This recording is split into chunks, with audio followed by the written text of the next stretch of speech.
Diamond হারবারের সেবাশ্রয় কর্মসূচিকে ঘিরে নতুন করে রাজনৈতিক এবং প্রশাসনিক চাপানোতর শুরু হয়েছে রাজ্য রাজনীতিতে। একদিকে একাধিক থানায় নতুন করে এফআইআর দায়ের, আর অন্যদিকে রাজ্যের স্বাস্থ্য দপ্তরের শতপ্রণোদিত তদন্ত। সব মিলিয়ে এই প্রকল্পকে ঘিরে পরিস্থিতি ক্রমেই জটিল হয়ে উঠছে। অভিযোগের কেন্দ্রবিন্দুতে রয়েছে ডায়মন্ড হারবারের সাংসদ অভিষেক ব্যানার্জি। সর্বশেষ তথ্য অনুযায়ী বিষ্ণুপুর থানায় সেবাশ্রয় সংক্রান্ত একটি মামলায় নতুন করে এফআইআর রুজু করেছে পুলিশ। এই মামলা করেন বিজেপি নেতা অভিজিৎ দাস ওরফে ববি। অভিযোগের ভিত্তিতে তদন্তে নেমে পুলিশ ভারতীয় ন্যায় সংহিতার একাধিক ধারায় মামলা দায়ের করেছে বলে সূত্রের খবর। এর আগে ডায়মন্ড হারবার থানাতেও একই ইস্যুতে একটি এফআইআর দায়ের করা হয়েছিল। এই বিষয়ে বিজেপি নেতা অভিজিৎ দাস ববি তিনি ঠিক কি বলেছেন শুনবো। এই যে সেবাশ্রয়ের নামে অভিষেক ব্যানার্জি যেভাবে এখানকার ব্লাফবাজি করেছে, যেখানে মানুষকে মিথ্যা আশ্বাস দিয়ে তাদেরকে জোর করে যে সেবাশ্রয় ক্যাম্পগুলোতে নিয়েছে যে ভালো পরিষেবা পাওয়া যাবে, ভালো ডাক্তার আছে, কিন্তু আমরা ইনভেস্টিগেশন করে দেখেছি যে ডাক্তাররা কেউ ছিলই না। অধিকাংশ হোমিওপ্যাথি ডাক্তার, হাতুড়ে ডাক্তার, তাদেরকে সাদা অ্যাপ্রন পরিয়ে তাদেরকে ডাক্তার সাজিয়ে আনা হয়েছে এবং ভুলভাল লোককে ওষুধ দিয়েছে। ওইগুলো কি ওষুধ, কোন কোম্পানির ওষুধ, সেগুলো এক্সপায়ারি কিনা, তার সেগুলো মানে পুরো মানুষ, গরিব খেটে খাওয়া মানুষ, তারা জানবে কি করে? তাদের ফোর্সফুলি আসতে বাধ্য করেছে তৃণমূলের নেতা নেত্রীরা। তাই এই জন্য আমি অভিযোগ জমা দিয়ে গেলাম এবং এখানে আলট্রাসোনোগ্রাফে এর মেশিন ইউজ করা হয়েছে, এক্সট্রা মেশিন ইউজ করা হয়েছে, যেটা পিএনডিটি 1994 অ্যাক্ট অনুযায়ী এটা হচ্ছে কগনিটিভ অফেন্স, জেল জরিমানা দুটোই হবে।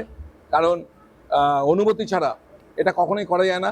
সেখানে ও কিভাবে এগুলো করলো, কিভাবে ও এগুলো তার টুইটের মাধ্যমে, ফেসবুকের মাধ্যমে প্রচার করলো, আপনি দেখেছেন যে আপনার অভিষেক ব্যানার্জি তার নিজের টুইটেও দিয়েছে যে এখানে ডায়াগনস্টিক সেন্টার ও করেছে এবং ওর এখানে এই সমস্ত হোমিওপ্যাথি ডাক্তারগুলো তাদেরকে নিয়ে ও সমস্ত এখানটা ট্রিটমেন্ট করিয়েছে।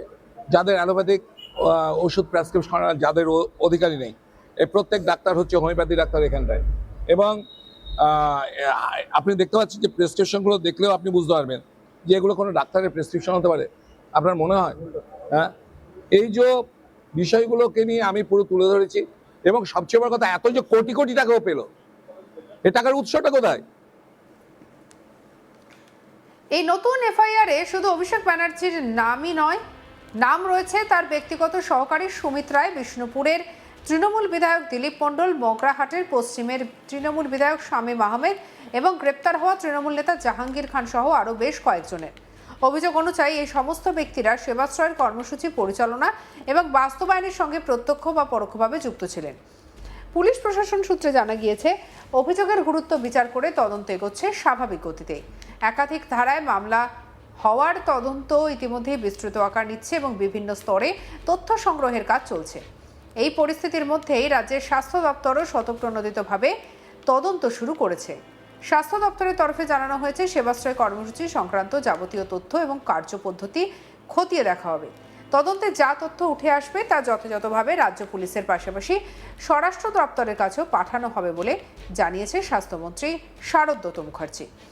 স্বাস্থ্যমন্ত্রী আরও জানিয়েছেন, স্বাস্থ্য দপ্তর সম্পূর্ণ স্বাধীনভাবে এই তথ্য চালাবে এবং কোনো ধরনের চাপ বা প্রভাব ছাড়াই তথ্য সংগ্রহ করা হবে।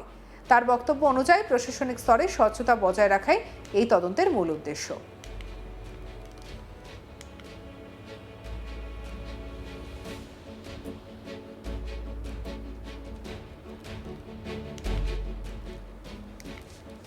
এই নিয়ে আমাদের কালিক প্রসেনজিৎ সাহা রিপোর্ট দেখব। ডায়মন্ড হারবার মডেলের কথা যে বারবার উঠে আসছে, ডায়মন্ড হারবারে সমস্ত রাজ্যের সমস্ত লোকসভা কেন্দ্র থেকে ডায়মন্ড হারবার এগিয়ে থাকবে, এটাই ছিল অভিষেক বন্দ্যোপাধ্যায়ের লক্ষ্য এবং সেই কারণে ডায়মন্ড হারবার মডেল তিনি তৈরি করেছিলেন এবং সেই মডেল অনুযায়ী ডায়মন্ড হারবারে সেবাশ্রয় ক্যাম্প তৈরি হয়েছিল। সেবাশ্রয় ক্যাম্প কি? সেখানে হচ্ছে অত্যাধুনিক চিকিৎসা ব্যবস্থা সাধারণ মানুষ পাবেন, সেখানে অপারেশন থেকে শুরু করে অন্যান্য যাবতীয় অত্যাধুনিক চিকিৎসা পরিষেবা সেখান থেকে সাধারণ মানুষ পাবেন। নামকরা ডাক্তারবাবুরা সেখানে আসবেন, বিভিন্ন মেডিকেল ফেসিলিটিস তারা পাবেন, তার ব্যবস্থা করা হয়েছিল এই সেবাশ্রয় ক্যাম্পে। অর্থাৎ অস্থায়ী হাসপাতাল তৈরি করা হয়েছিল।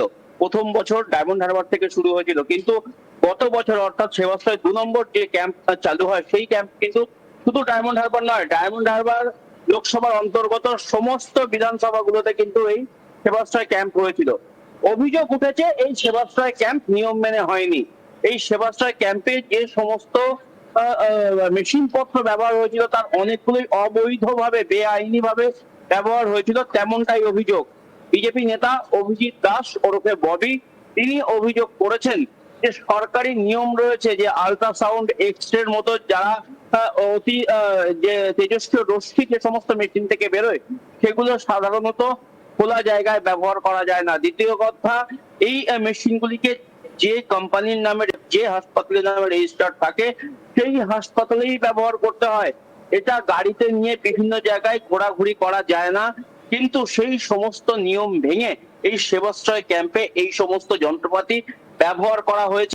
যেমনটা সাধারণ মানুষ বা যেমনটা এই সমস্ত ব্যক্তি যাদের সাথে আমরা এখনো পর্যন্ত কথা বলতে পেরেছি, যারা অন ক্যামেরায় কথা বলতে চাননি কিন্তু অফ ক্যামেরায় যারা বলেছেন তারা জানিয়েছেন যেহেতু সরকার চলছিল তৃণমূল কংগ্রেসের, অভিষেক বন্দ্যোপাধ্যায় সেই তৃণমূল কংগ্রেসের সর্বভারতীয় সাধারণ সম্পাদক অভিষেক বন্দ্যোপাধ্যায় ডায়মন্ড হারবারের সাংসদ, তিনি যা করছেন সেই বিষয় নিয়ে প্রশ্নকে তুলবে, সেটা নিয়ে প্রশ্ন তোলার ব্যাপারই নয়। এবং যেহেতু সরকার নিজের উদ্যোগেই ক্যাম্প চালাচ্ছে সেক্ষেত্রে এই ধরনের প্রশ্ন ওঠার কথাই নয়। সরকারের নিয়ম সরকার যদি ভাঙে সেক্ষেত্রে কি বলার আছে এই সমস্ত ক্যাম্পে যে সমস্ত স্বাস্থ্যকর্মীরা ছিলেন, চিকিৎসকরা ছিলেন তাদেরকে। পাশাপাশি তারা কোনো কিছুর প্রতিবাদ করলে তাদের বিরুদ্ধেও কিন্তু ব্যবস্থা গ্রহণ করতে পারতো, এমনটাও কিন্তু আশঙ্কা ছিল।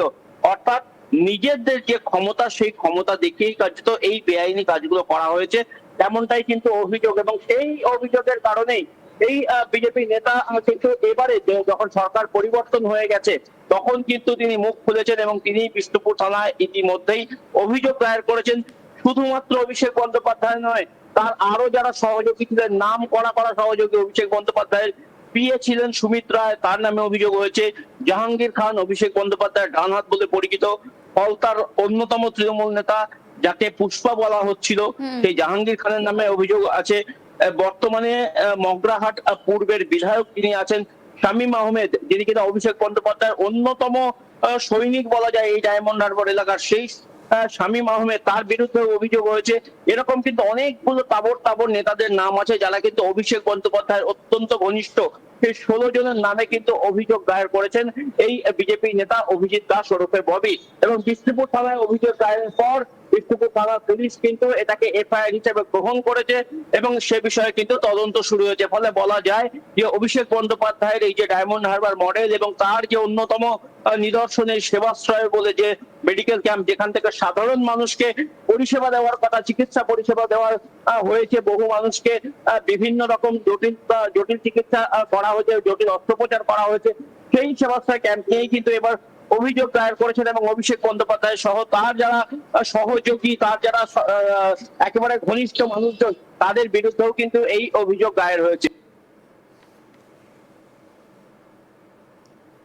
সঙ্গে রাখুন আজ তাক বাংলাকে সাবস্ক্রাইব করতে ভুলবেন না।